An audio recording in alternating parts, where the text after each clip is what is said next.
Hey everyone, in this mini lecture we're going to look at complex fractions. So what is a complex fraction? So the quotient of two rational expressions is a complex fraction. The quotient of two rational expressions. There are two methods for simplifying a complex fraction. In this video I'm just going to go over one method. So our problem is 6 minus 5 over k all divided by 1 plus 5 over k. So in this first method, you're looking at all of the denominators in the complex fraction and then finding an LCD. So it looks like the LCD is k. That's the only denominator in both of the fractions, so it must be the LCD. Okay, and since we've identified the LCD as k, what we're going to do is multiply the LCD times all of the terms in the entire complex fraction. So multiply k times the 6, we get 6k. Multiply k times 5 over k, they actually can cancel out, and we're left with negative 5. Multiply k times 1, and we have k. Multiply k times 5 over k, the k's actually cancel, and we're left with 5. So this is our simplified complex fraction, 6k minus 5 over k plus 5. All right, our next example has a over a plus 1 over a all divided by 1 over a plus 1 over a plus 1. So our first step again is to look at all of the denominators, looking at a plus 1, a, and a plus 1, and then saying to yourself, what is the LCD? Well, the LCD is a times a plus 1. So we're going to take that LCD and multiply it times all of the fractions in the complex fraction.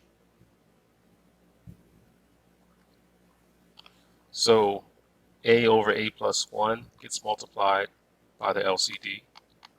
1 over a gets multiplied by the LCD. 1 over a in the denominator of the complex fraction gets multiplied by the LCD. And then the 1 over a plus 1 also gets multiplied by the LCD.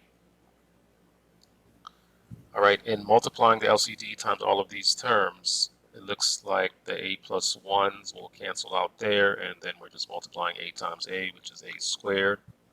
The a's will cancel there, so a plus 1 times 1 is a plus 1. In the denominator, these a's will cancel, so a plus 1 times 1 is just a plus 1, and the a plus 1s will cancel here, so a times 1 is just a.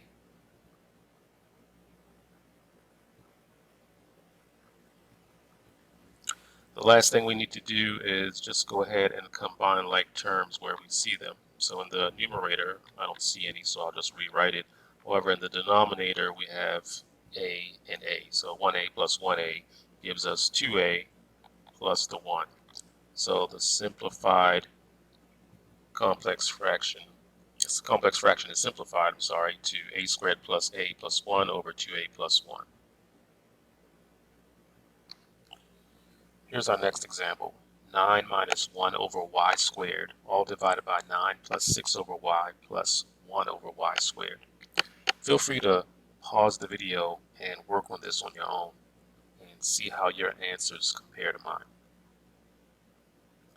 So first, we have to look at all of the denominators within the complex fraction and say, what is the LCD?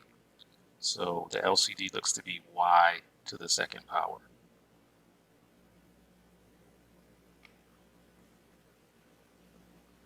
So what we're going to do is multiply everything times y squared.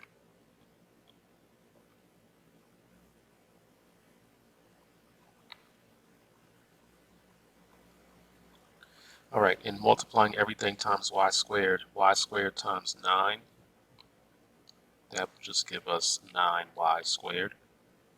In the second one, negative 1 over y squared times y squared, the y squareds will cancel out, and we're left with minus 1.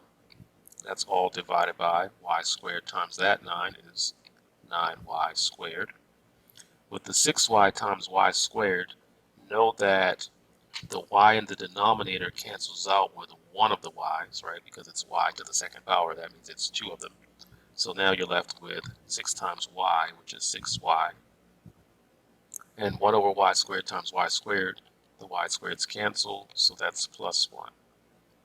So in the last problem, we didn't have to do this, but here it looks like we can factor.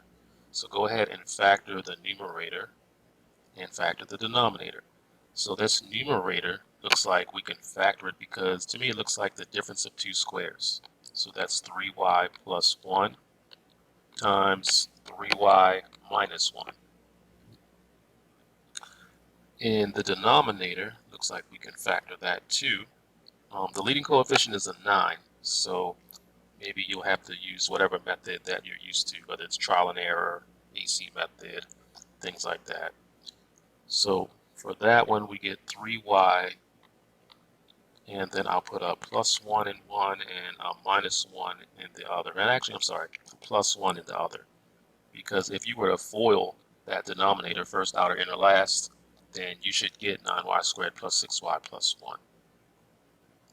All right, so now looking at this, it looks to me like things can cancel out. The 3y plus 1s will cancel out. When things cancel out, they leave 1s. And we're left with 3y minus 1 over 3y plus